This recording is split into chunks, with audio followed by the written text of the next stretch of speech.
पुराने समय की बात है। एक राज्य में एक राजा राज करता था। उसका राज्य बहुत ही खुशहाल था। धन धान्य की उसके राज्य में कोई कमी नहीं थी। राजा और प्रजा खुशी खुशी अपने जीवन यापन कर रहे थे। लेकिन एक वर्ष उस राज्य में भयंकर अकाल पड़ गया। पानी की कमी से फसलें सूख गई। ऐसी स्थिति में किसान राजा को लगान नहीं दे पाए। लगान प्राप्त न होने के कारण राजस्व में भी कमी आ गई और राजकोष खाली होने लगा। ये देख राजा चिंता में पड़ गया। हर समय व्यस्त सोचता रहता कि राज्य का खर्च कैसे चलेगा। अकाल का समय निकल गया। स्थिति फिर से पहली जैसे सामान्य हो गई, किंतु राजा के मन में तो चिंता घर कर गई। हर समय उसके दिमाग में यही चलता रहता कि राज्य में कहीं द्वारा से अकाल न पड़ जाए। इसके अतिरिक्त भी अन्य चिंताएं उसे घेरने लगी कि पड़ोसी राज्य कब उस पर हमला कर दे। मंत्रियों का षड्यंत्र जैसी कई चिंताओं ने उसकी भूख प्यास और रातों की नींद सब छीन ली थी। अब वो अपनी इस हालत से बहुत परेशान था। किंतु जब भी वो राजमहल के माली को देखता तो वो आश्चर्य में पड़ जाता कि वो माली दिन भर मेहनत करता है, रूखी सूखी रोटी बनाकर खाता और पेड़ के नीचे बड़े मजे से सोता।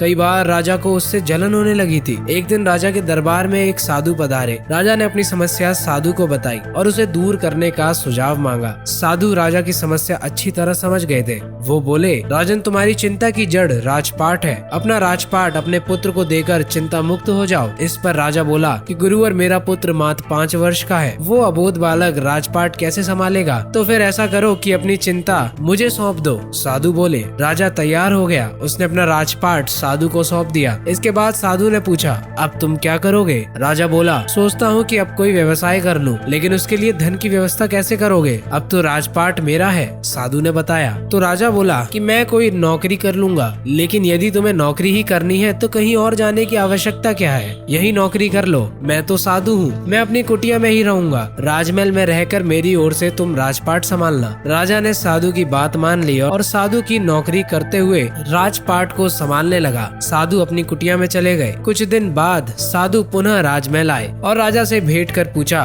कहो राजन, अब तुम्हें भूख लगती है? अब तुम्हें अच्छे से नींद आती है या नहीं? राजा बोला, गुरुवर, अब तो मैं खूब खाता हूँ और गहरी नींद में सोता हूँ। पहले भी मैं राजपाट का कार्य करता था और अब भी करता हूँ, पर ये परिवर्तन कैसा? ये मेरी समझ के बाहर है। राजा ने अपनी स्थिति बताने के साथ ही ये प्रश्न भी साधु से पूछ लिया। साधु मुस्कुराते हुए बोले कि राजन, पहले तुमने काम को बोझ बना लिया था और हर समय उस बोझ को मस्तिष्क पर लेकर सोया करते थे, किंतु राजपाट मुझे सौंपने के उपरांत तुम समस्त कार्य को अपना कर्तव्य समझकर करते रहे, इसलिए तुम चिंता मुक्त हो गए। तो दोस्तों, इस कहानी से हमें ये सीख मिलती है कि जीवन में हम चाहे जो भी कार्य करें उसे अपना कर्तव्य समझकर करें, ना कि बोझ समझकर। यही चिंता से दूर रहने का तरीका है। वरना किसी ने खूब कहा है कि चिंता हमेशा चिता के समान होती है। अगर आपको ये वीडियो अच्छी लगी तो इस वीडियो को अपने दोस्तों और अपने फैमिली के साथ शेयर जरूर करें।